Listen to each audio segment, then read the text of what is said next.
ไปอีกหนึ่งเสียงแคนเนาะของกำลังใจจากกระติกก็แล้วกันเด้อเนาะ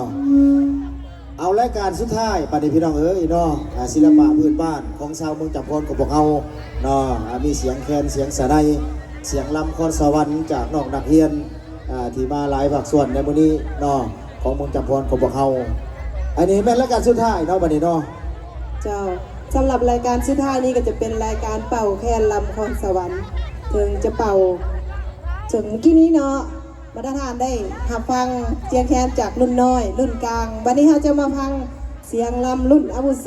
ชื่อว่าเป็นครูบาอาจารย์เจ้าขอเชิญท่านตบมือต้อนรับ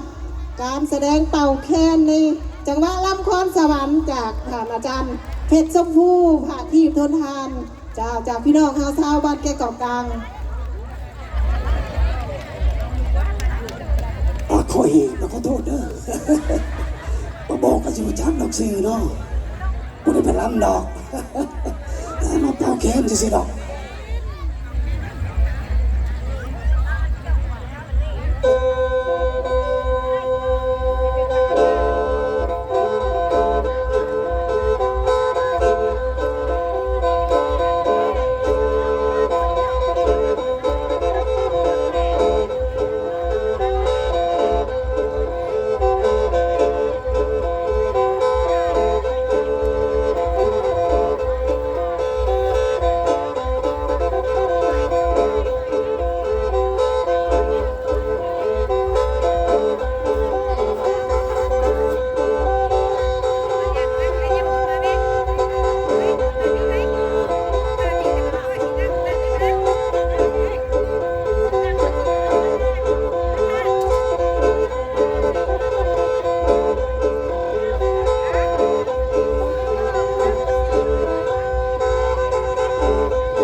มวนอยู่บ่แม่ใหญ่มวนอยู่บ่เสียงแคน